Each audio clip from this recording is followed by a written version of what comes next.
Nations research on a prospective Palestinian state assumes two states living side by side in peace and security. For the purpose of analysis, Rand also assumed that the Palestinian state would be comprised of two parts based on the pre-1967 borders. The land area would be relatively small, but the population is expected to grow quickly to more than 6 million people. The large population in a small area means that Palestine's population density would be exceptionally high. The land will require careful planning to create a sustainable living environment. Gaza is extremely crowded and will not be able to absorb many more residents. Most of the new population will need to be absorbed in the larger West Bank, whose cities can absorb at least 3 million new people at moderate densities. The closeness of the cities will allow them to function as an integrated region, similar in scale to a region like San Francisco Bay. The cities are located in complex terrain that is often steep and hilly. The curved line of the mountain ridges forms a natural arc in the landscape which could link the cities together. But the existing roads are inadequate for a modern state.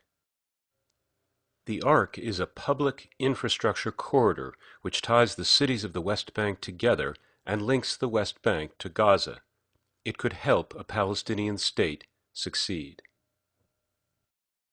The arc corridor would include a fast train connecting Rafah in southern Gaza to Jenin in the northern West Bank, in just over 90 minutes of travel. On the outskirts of each city, the arc centers on a new train station surrounded by a modern business district. The historic center of each city would be revitalized, with shops, restaurants, hotels, and cultural centers, and linked to the train station district by a new boulevard, which has rapid transit serving a series of new neighborhoods, each with housing, schools, markets, and parks. The arc and its lateral boulevards would place a majority of Palestine's 6 million population within walking distance of public transport, creating a sustainable framework for growth and prosperity. The arc corridor would also contain other essential infrastructure like telecommunications lines, a toll road primarily for freight, lines for electricity from wind and sun, natural gas lines, and facilities for moving and storing water. The arc would create a single economic space, allowing Palestinians to access jobs and education. The arc would connect Palestine's people and goods to the outside world through trade via roadway, airport, and seaport. The arc would also help build the infrastructure for tourism, an important part of a modern economy, especially around the Mediterranean. And Palestine's natural environment would be protected from overbuilding by preserving agriculture and open space with a new national park along the arc corridor.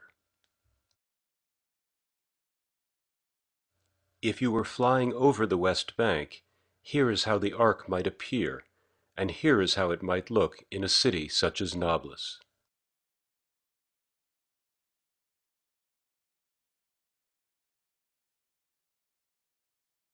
The arc corridor and train station are located outside the existing city center, but connected by the transit boulevard.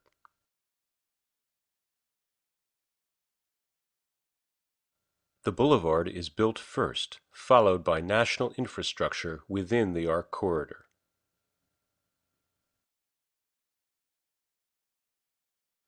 Along the boulevard, complete new residential districts help absorb the growing population.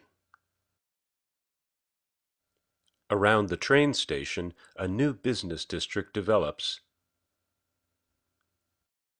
as the historic city center is revived. The old city and new districts merge to form a single metropolis, with public transport in walking distance of nearly everyone. An industrial zone near the station offers easy access for employees and goods.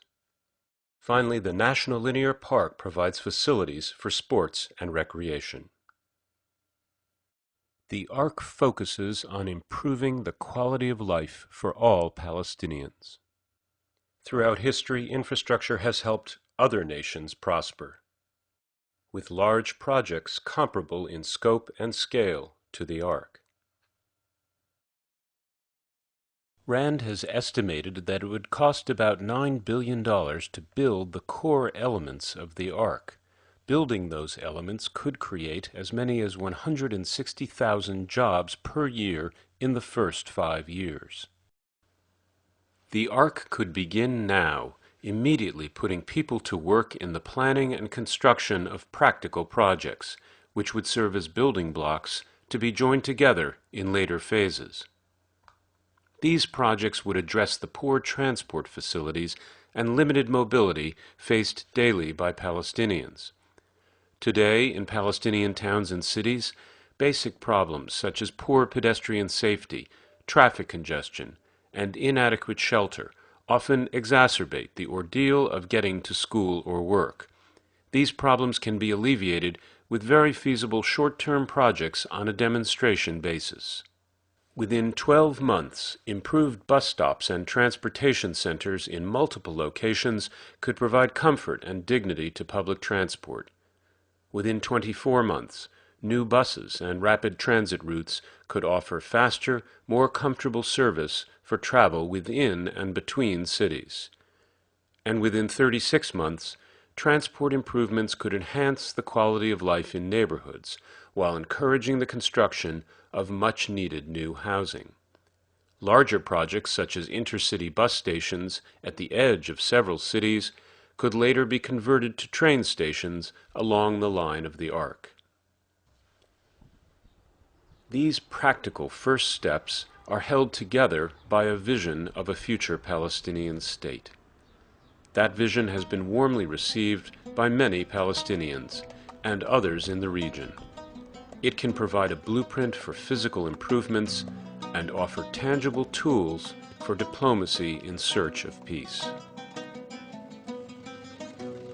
For more information, please visit rand.org/Palestine.